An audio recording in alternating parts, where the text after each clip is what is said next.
ប្រជាកសិករ13គ្រួសារងាកមកចិញ្ចឹមចង្រិតនិងកណ្ដូបបន្ថែមលើមុខរបរប្រចាំថ្ងៃទទួលបានប្រាក់ចំណូលយ៉ាងតិច1.2 លានរៀលក្នុងមួយខែ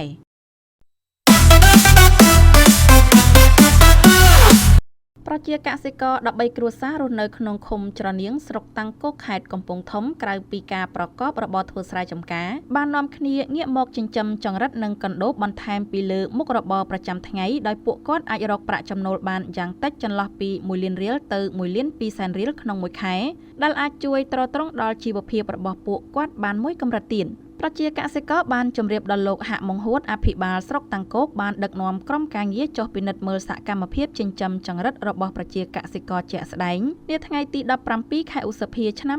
2025នេះកសិករចិញ្ចឹមចង្រិតលោកស្រីឆោមស្រីរ័ន្ទប្រជាកសិករនៅភូមិច័ន្ទឃុំច្រណាងស្រុកតាំងគោកខេត្តកំពង់ធំបានរៀបរាប់ទាំងទឹកមុខរីករាយថាការចិញ្ចឹមចង្រិតនិងកណ្ដូបនេះមិនមានភាពលំបាកនោះទេឲ្យតែយើងផ្ដល់ចំណីឲ្យវាគ្រប់គ្រាន់នោះវានឹងធំធាត់លឿនហើយក៏ឆាប់បានទទួលផលផងដែរលោកស្រីបានរៀបរាប់បន្ថែមទៀតថាការចិញ្ចឹមចង្រិតនិងកណ្ដូបនៅតាមផ្ទះរបស់លោកស្រីនេះមានចំនួនតិចតួចមិនច្រើនដូចកសិដ្ឋានគេនោះទេតែយ៉ាងណាចង្រិតនិងកណ្ដូបរបស់លោកស្រីចិញ្ចឹមតាមបែបធម្មជាតិជាលក្ខណៈគ្រួសារក្នុងចង្រិត1គីឡូលោកស្រីអាចលក់ឲ្យឈ្មួញបានក្នុងតម្លៃចន្លោះពី10000ដល់12000រៀលហើយកណ្ដូប1គីឡូក្រាមចន្លោះពី30000ទៅ